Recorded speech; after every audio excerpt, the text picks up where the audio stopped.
नमस्कार।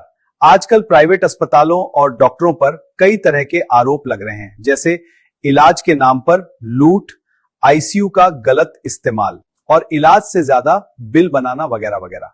इन्हीं सवालों पर बात करने के लिए हमारे साथ हैं देश के जाने माने डॉक्टर बीएल लाभचंद।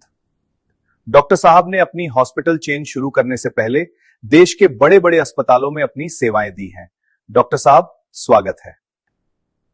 डॉक्टर साहब, सबसे पहला सवाल, कहा जाता है कि डॉक्टरों को लाखों का टारगेट दिया जाता है, जैसे वो डॉक्टर नहीं किसी वसूली सिस्टम का हिस्सा हो। देखिए, टारगेट शब्द थोड़ा सख्त है। असल में अस्पताल भी एक सिस्टम के तहत चलता है। मशीनें, स्टाफ, मेंटेनेंस, डॉक्टरों की सैलरीज हैं। अब उस सिस्टम को चलाने के लिए पैसा तो चाहिए। कुछ लोग उसे टारगेट कहते हैं, जो कि गलत है। लोगों का कहना है कि हर मरीज को भर्ती कर लिया जाता है, चाहे जरूरत हो या ना हो। गलत कहते हैं लोग। हर मरीज को नहीं, बल्कि उस मरीज को जिसके पास पैसे हों। एक आरोप यह भी है कि गैस के दर्द को भी हार्ट प्रॉब्लम जैसा ट्रीट किया जाता है। मरीज को हार्ट अटैक का डर दिखाकर उसकी एंजियोग्राफी कर दी जाती है, स्टेंट तक डाल दिए जाते हैं। देखिए, बॉडी व्हाट्सएप फॉरवर्ड जितनी सिंपल नहीं है। गैस, एसिडिटी और हार्ट के सिम्टम्स मिलते जुलते होते हैं।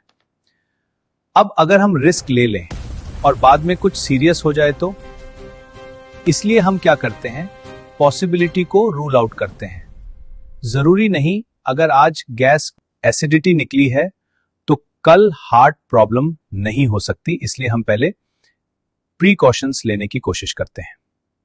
आईसीयू को लेकर भी सवाल हैं कि जरूरत हो या ना हो, लेकिन मरीज को सबसे पहले आईसीयू में डाल देते हैं। कई हॉस्पिटल्स में तो बिना आईसीयू में भर्ती के बेड ही नहीं मिल पाता। देखिए, आईसीयू कंट्रोल्ड एनवायरनमेंट है, मॉनिटरिंग ज्यादा, रिस्पॉन्स फास्ट। अब अगर थोड़ा भी डाउट हो तो पेशेंट को आईसीयू में रखने से कंट्रोल मिलता है। लेकिन हर मरीज तो क्रिटिकल नहीं होता। फिर हर मरीज क्रिटिकल नहीं होता, लेकिन हर सिचुएशन प्रेडिक्टेबल भी नहीं होती, तो हम कभी कभी सिचुएशन को कंट्रोल में रखने के लिए एनवायरनमेंट अपग्रेड कर देते हैं। एक और आरोप है कि कई बार मरीज के गुजर जाने के बाद भी उसे आईसीयू में रखा जाता है और इलाज चलता हुआ दिखाया जाता है। देखिए, यह बात भी गलत है। यह बहुत सेंसिटिव मसला होता है। मेडिकल में किसी भी चीज को तुरंत फाइनल नहीं मानते। हम ऑब्जर्व करते हैं, मॉनिटर करते हैं। कई बार बॉडी रिस्पॉन्सेस कुछ समय तक रहते हैं, मशीनें सपोर्ट देती हैं। अब उस एग्जैक्ट मोमेंट को डिफाइन करना कि यहीं सब खत्म हुआ, यह हमेशा इतना क्लियर नहीं होता, और कई बार फैमिली को टाइम देने के लिए भी डिले होता है। और सिस्टम भी साथ साथ चलता रहता है। जब तक पेशेंट सिस्टम में है, सिस्टम तो काम करता ही रहेगा ना। आजकल तो इलाज इतना महंगा हो गया है कि इलाज से ज्यादा डर बिल से लगता है। डर इंटरेस्टिंग चीज है, उसका फायदा भी बहुत है। जब तक ज्यादा बिल नहीं आता था, लोग ट्रीटमेंट को लाइटली लेते थे, सेहत की तरफ भी ध्यान नहीं देते थे। अब इलाज महंगा होने की वजह से, मतलब ज्यादा बिल की वजह से, सीरियस लेने लगे हैं। अवेयरनेस बढ़ी है। अवेयरनेस थोड़ी महंगी नहीं है। अवेयरनेस कभी सस्ती नहीं होती।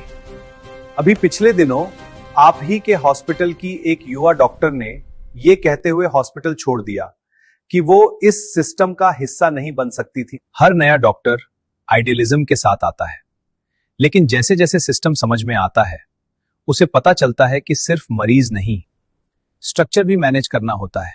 कुछ लोग एडजस्ट कर लेते हैं, कुछ लोग अलग रास्ता चुन लेते हैं। तो सीधी बात यह है कि इलाज और बिजनेस साथ चल रहे हैं।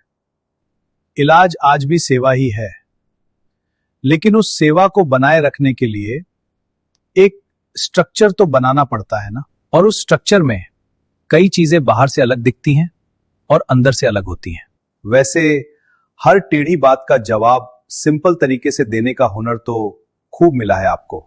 बस दुआ करते हैं कि इंसानों की सेवा सच्चे भाव से करने का जज्बा भी ऊपर वाला आपको दे दे। कभी आपको अपना इलाज कराना हो तो आइए हमारे हॉस्पिटल में, आपको सब प्रैक्टिकल में पता लग जाएगा।